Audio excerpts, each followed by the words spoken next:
Hey YouTube, in this video I'm going to be doing a deck profile on the much requested, the Somerset Bermuda Triangle decks.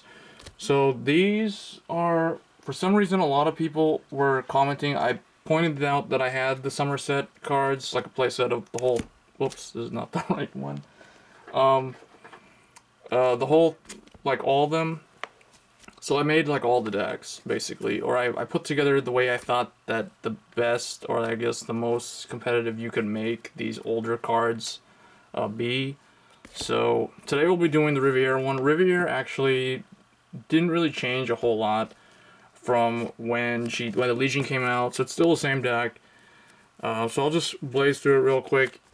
And if the video is too long, I'll just make this one video. So for Riviere, it's just for Riviere. It's the same as if you don't have this card. This is just the alternate art. And then it's the Legion Trois. So Trois and Riviere are still like one of the better builds in my opinion. I find that the restanding Legion, because of Bermuda Triangle support, where you can countercharge enough cards, you can be able to pull off the restand at least 2 times per game. But yeah, there's not a whole lot to it. It's a beatdown deck. Riviere, again, she has her effect when she's the Legion Maid or the main Vanguard, where she can give 5k to 3 Bermuda Triangle rear guards. So it's pretty good, but always the Vanguard will swing first with this deck, so there's no need to run stands. So it didn't really change. For grade 2s, still 4 of the Super Idle Riviere. Really important because it's a pretty good ride chain. And then 4 of this new card from the Somerset, or I guess the promo, or whatever it is, Somerset. So 4 of Eternal Memory, Lawrence. So I feel like this is good in here, mainly because you're gonna focus on the Legion play a lot more than you will on Stride.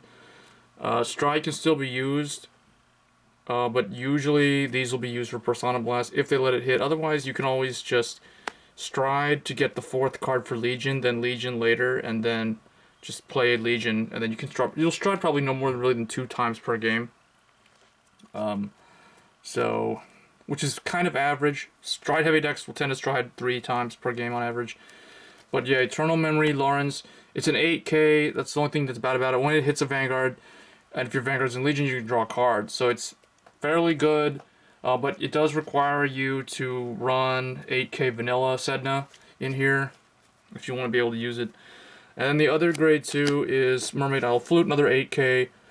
So lots of 8k in this deck, which I know it's kind of bad because it's susceptible to not being able to do anything against a 9k if the field's not set up. But Flute can be an 11k when you have enough rear guards. So this is the power grade 2, I guess. And then Lawrence is for draw power because this deck doesn't really have a whole lot of draw power compared to others outside of the ride chain play, which isn't really that consistent. So this just makes it have a lot of draw power without having to bounce, because most Bermuda Triangle decks bounce a lot. This one doesn't, so it's more like a beatdown deck, kind of like Battle Sisters and OTT.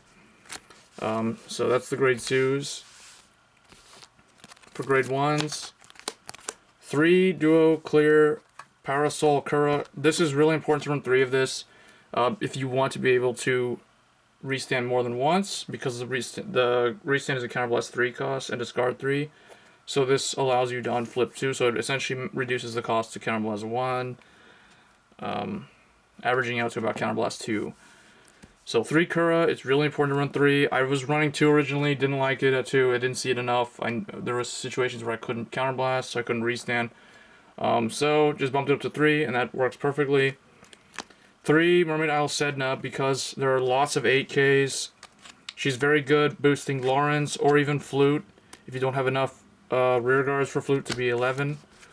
So not much else to say. Sedna's pretty good in here, mainly because of all the 8K grade 2s. Then 4 Mermaid Isle Riviere, grade 1, ride chain. And then I am running 3 perfect guards. So these are all like my leftover perfect guards. So the Ellie's, 1 leftover Arya, and then 1 Quintet Wall Colima. So you can, if you have 4 perfect guards, just run 4 perfect guards. Because it's Legion, Quinta Wall at 1 works. It always seems to work that way, so you don't have to expend too much hand. But again, it's because this is just the leftover Sentinels that I had to put the deck together. But normally you can run 4, or whatever perfect cards you have, just 4 Sentinel cards. For the trigger lineup, I am running 4 of the Heartful L Fundy, so this is the Margle clone for Bermuda Triangle. They don't really... Originally I was thinking running 12 critical, but I found that they do need the soul, because they Soul Blast with Kura, and because we're running 3 Kura, you need this. So this is very helpful, especially if you have like this card, for example. It turns this into 11k, so we can hit Vanguard without a booster. So, very essential card for the deck. I guess without it, the deck will have a lot less success. And then just 12 critical, or not 12, 8 more critical. And then 4 heal. So that's standard trigger lineup for this deck, but it works. And then the starter, of course, is the Bermuda Triangle Cadet Riviere. So, Riviere and Chua are still, like I said earlier, one of the best Bermuda Triangle decks. I kind of find this deck better than Prism. But let me know in the comments what you guys think. For those who play Bermuda Triangle, what do you think is the best deck right now? I know the Harmony one, Laras, is pretty good because of Olivia. And the other one is the duos. There's several duo variants that are fairly competitive. For strides, I have my 2 Olivia. You'll usually stride this as a second stride. 2 Somni, 2 Amoris, and 2 Madu.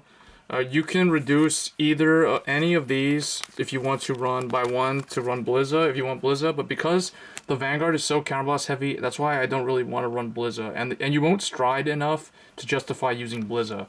So that's why I would rather just use Madu, because you can do funny plays, like you can, for example, you can discard an extra Twa in your hand if you go into Madu, and then you can pick Riviere from the drop zone and get it back to your hand, so you can use this for the Persona Blast later on. So just things like that, or even just to stride more.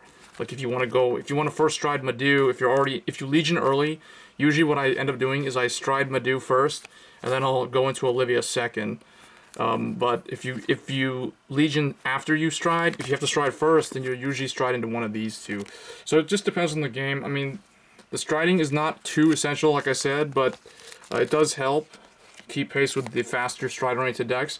But anyway, guys, that's my top Isle Riviere deck. Let me know what you think in the comments in terms of the playability, and as well as the card choice. And as always, guys, I'll see you guys next time. Thanks.